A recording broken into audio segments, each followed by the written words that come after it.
E aí galera, tudo bem? Estamos de volta aí agora com os nossos lipídios, ok? Moçada, antes de iniciar a aula eu já vou mostrar a vocês ou falar com vocês como seria a nossa estratégia.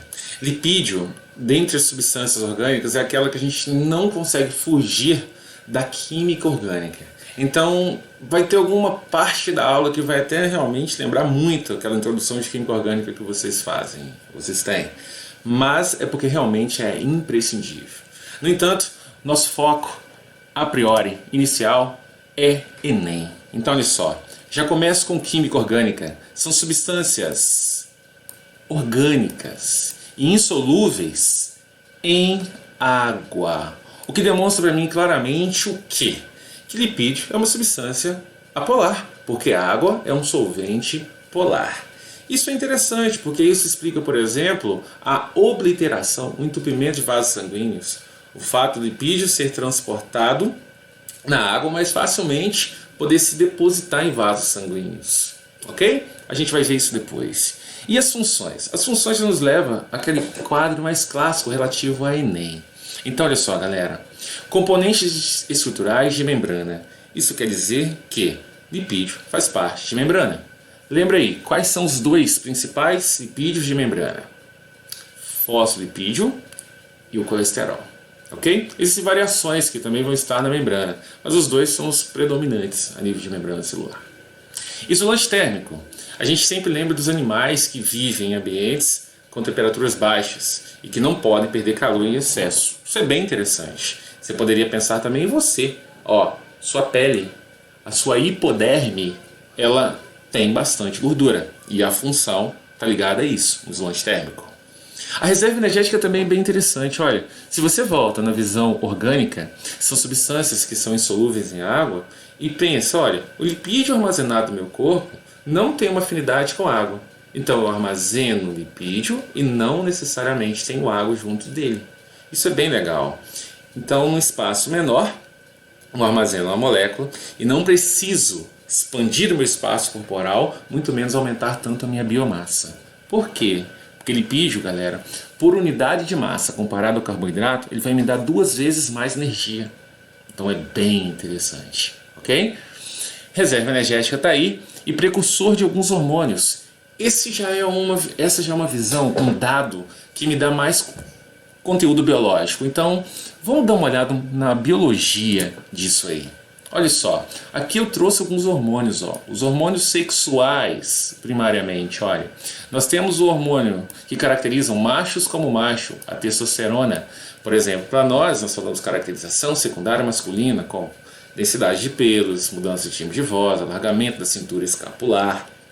Além disso, aumento de massa magra, com musculatura, densidade óssea, enfim. Ok? Testosterona. E temos também nas fêmeas de mamíferos, como fêmea de Homo sapiens, o estradiol. Ok? Um dos hormônios sexuais femininos produzidos nos ovários na placenta. Então, hormônios lipídicos. Aqui, ó, tem outro que é bem interessante, outros dois, que são remédios, assim que a gente os conhece. Esses remédios são imunossupressores. Eles diminuem a minha capacidade de fazer síntese de DNA. Então eles diminuem a minha capacidade de produzir leucócitos. Logo, são substâncias que me imunossuprimem. Então, por isso que eles são utilizados como agente contra a inflamação. A inflamação seria quando eu consigo atacar um agente externo, algo desse tipo. Às vezes a minha resposta está causando mal ao meu próprio organismo, como por exemplo, vamos supor que eu tenha recebido um órgão, transplante. Se eu ataco esse órgão, eu posso morrer. Então eu vou ser imunossuprimido por meio de corticoides. Ou mesmo doenças que fazem com que eu mesmo ataque a partes do meu corpo, como lúpus, ok? Doença celíaca, entre outras, que vão ter corticoides sendo usados ao longo do tempo. Agora, eu já falei corticoides, então eu falei aqueles que eu produzo, mas não, obviamente, tem via sintética mais. Agora eu estou falando os naturais. Corticosteroides, glicocorticoide, mineralocorticoide, esses são nomes que a gente tem que organizar.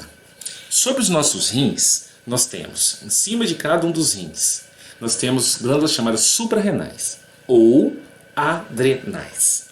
Essas adrenais têm a parte de fora delas, que é o córtex. O centro da adrenal é a medula. Então, córtex, medula. No córtex produz 3 tipos de corticoides. O primeiro deles produz um corticoide chamado glicocorticoide. É um grupo.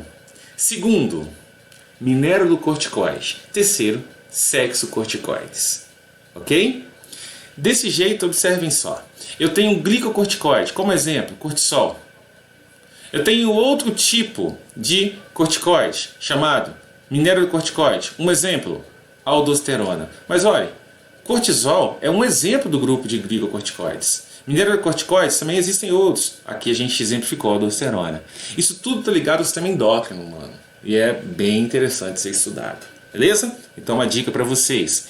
Prosseguindo, amortecer choques mecânicos, amortecer impactos mecânicos.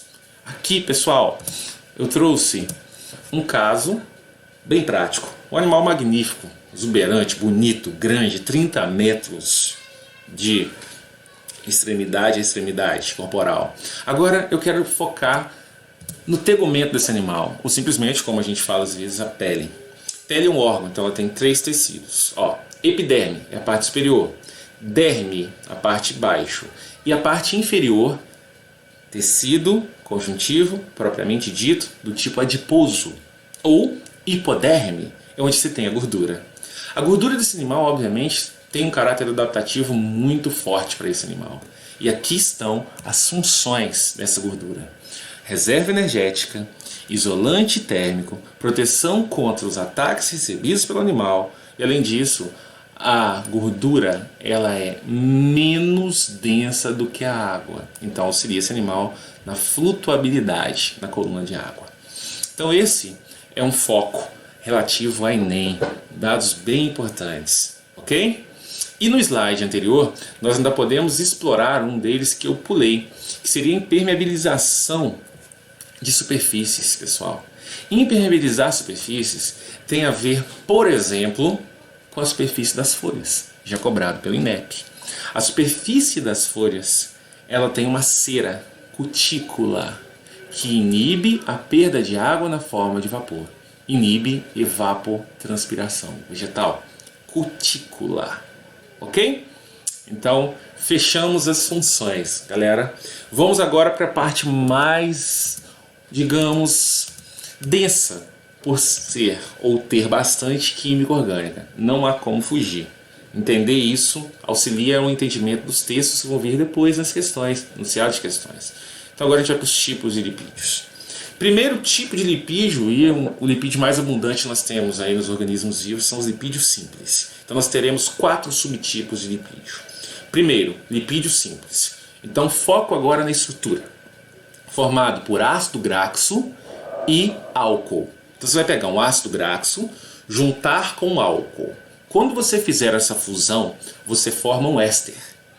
Por isso, lipídios simples são chamados ésteres de ácidos graxos, ok? Mas vamos focar. Primeiro, ácido graxo. O que é isso, Charles? Tá aí, ó. É um ácido orgânico, é um ácido carboxílico.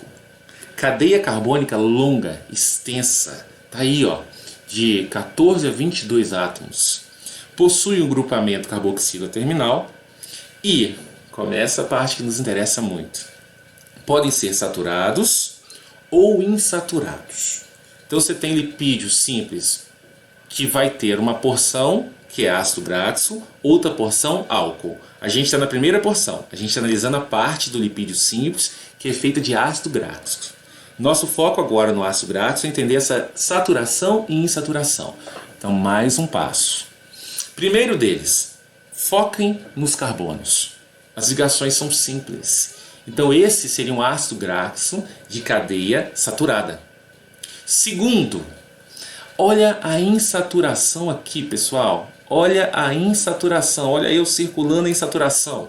Então esse é um ácido graxo insaturado. Química orgânica. Mas dá para aplicar de outras formas, com outros exemplos. Olha só. Se eu tiver um ácido graxo saturado, ou seja, olha aqui da química, ó, não tem nenhuma insaturação, nenhuma dupla ligação, nenhuma tripla ligação, até que não caberia nesse caso, Mas não há. Nesse caso, biologicamente, há contraposições científicas, tá, galera? Mas a gente diz hoje que tem ações negativas. Então, gordura saturada, o que é isso? Gordura saturada é quando você tem lipídio, que o ácido graxo dele é saturado. Não tem duplas nem triplas ligações, beleza? Já gorduras insaturadas, volta comigo. Ácido graxo saturado, insaturações. Se tiver só uma insaturação, monoinsaturado, tá aqui embaixo o ácido oleico, o ômega 9, que a gente vai trazer de novo daqui a pouquinho, hein? Segura aí. Ele já tem ações positivas. Só de falar óleos ômega a gente lembra que tem ações positivas. Agora um poliinsaturado, aqui ó, o ômega 3, o linolênico, tá aqui ó, ômega 3. E ainda temos outro aqui ó, linoleico. Ações positivas na formação, armazenamento e processamento da memória e aprendizagem.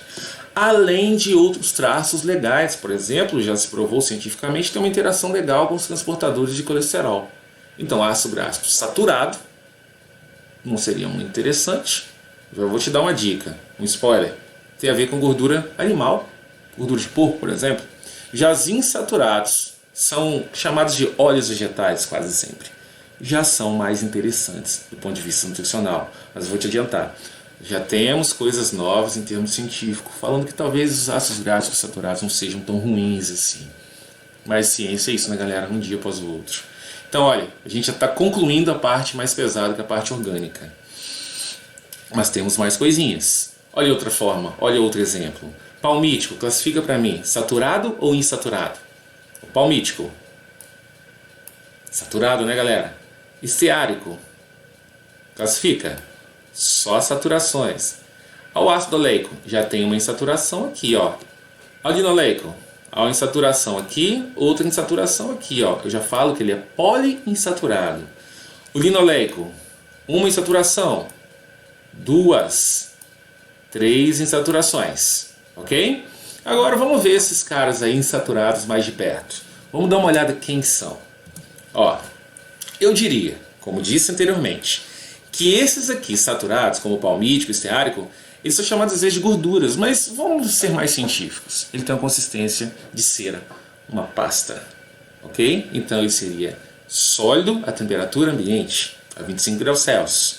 Já os líquidos, ácido graxo insaturado, então seriam os nossos óleos. Então esse e esse com insaturações seriam um líquido a temperatura de 25 graus Celsius.